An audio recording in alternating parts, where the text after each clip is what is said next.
তো সকালে তোমাদের সাথে কিছু ভিডিও শেয়ার করেছিলাম, বলেছিলাম যে আমি এবারে পার্ট পার্ট করে ভিডিও আর কি তোমাদের সাথে শেয়ার করব।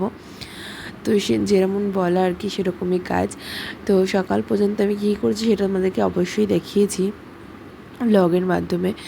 তো দেখো এখানে হচ্ছে আর কি, তারপরে হচ্ছে টিফিন খেয়ে নিয়েছিলাম, যে তারপরে হচ্ছে রান্না চাপিয়ে দিয়েছিলাম। আজকে না কিছু রান্না করিনি, শুধু একটা তরকারি ভাত করেছি। মানে মেয়েকে একটু ঝিঙে আলু মাছ দিয়ে ঝোল করে দিয়েছিলাম, আর আমাদের একটু পটল আলু চিংড়ি মাছ দিয়ে একটু ঝোল করেছিলাম, বাস এইটুকুই করেছি। আর একটু মাছ ভেজেছিলাম একটা ভাইয়ের জন্য, আর ডিম সিদ্ধ দিয়েছিলাম, আর ডাল ছিল। আজকের রান্নাটা এরকমই করেছিলাম। আসলে না কেন জানি না, মানে এই গরমে না কিচ্ছু রান্না করতে ইচ্ছাই করছে না।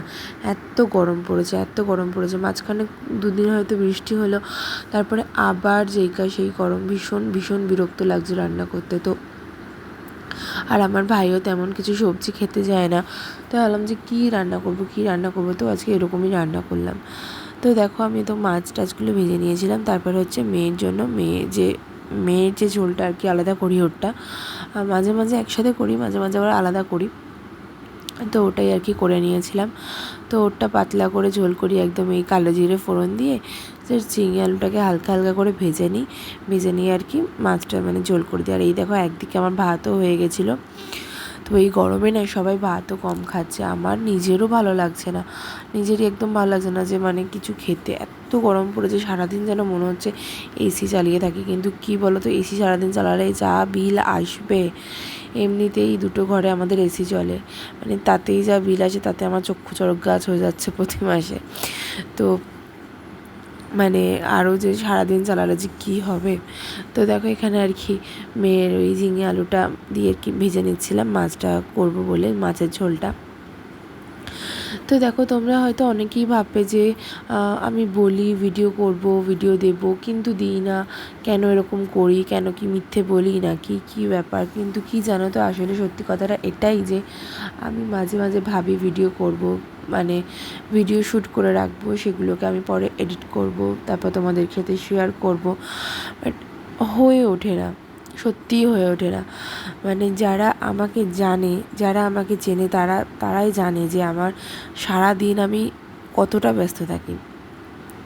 মেয়ের স্কুল এখন ছুটি আছে বলে এখন তাও একটু পারছি, এরপরে যে মেয়ের স্কুল খুলবে সেটা যে আরও কতটা চাপের হয়ে যাবে ভিডিও শেয়ার করার জন্য, মানে সেটা আমি বুঝতে পারছি।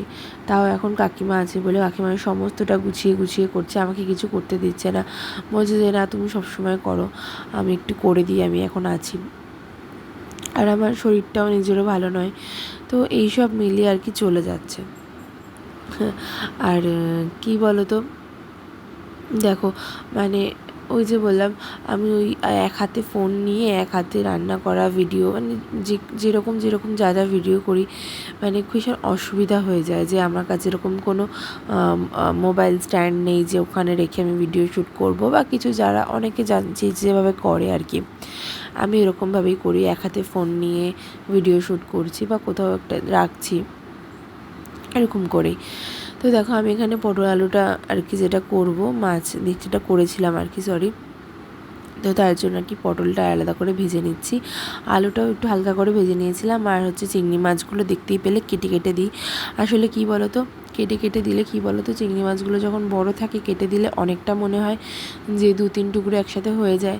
আবার কি হয় জানো তো, যেটা সত্যি কথা মধ্যবিত্ত ফ্যামিলির মধ্যে, যে না ভীষণ হিসাব করে মানে চলতে হয়, এরকম তো না আমাদের যে মানে প্রচুর রয়েছে একবারে, মানে একদিনে সবটা খেয়ে নেবো, সবটা করে নেবো, ওরকম করে একদমই নয়। তো সবটা বুঝে সুঝে মানে সংসারটাকে চালাতে হয়। তো সেই জন্য যতটা সেভ করে, যতটা ভালোভাবে মানে দেখো অনেকে হয়তো ভাববে যে এরকম করে রান্না করে, হ্যাঁ এরকম করেই রান্না করি।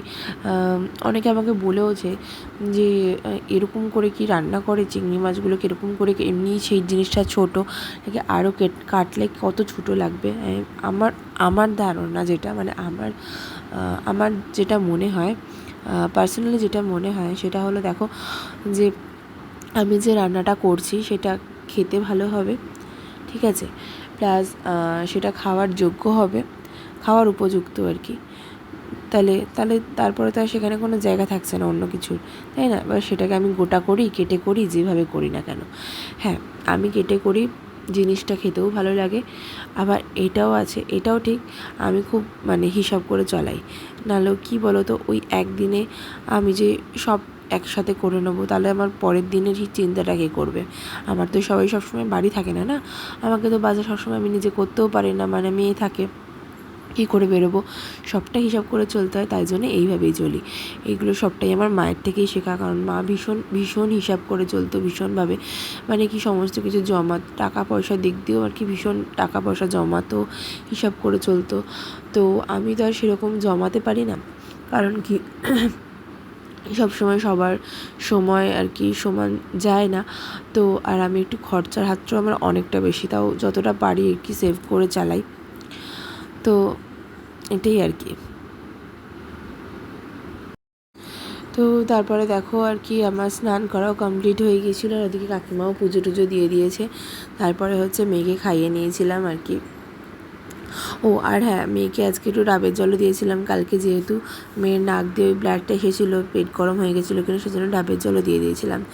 তো তারপরে আর সেরকম ভিডিও কিছু শ্যুট করা হয়নি। আর এই দেখো বিকেলে আজকে একটু টিফিন বানিয়েছিলাম। তো দেখা হবে অন্য কোনো ব্লগে। Bye bye.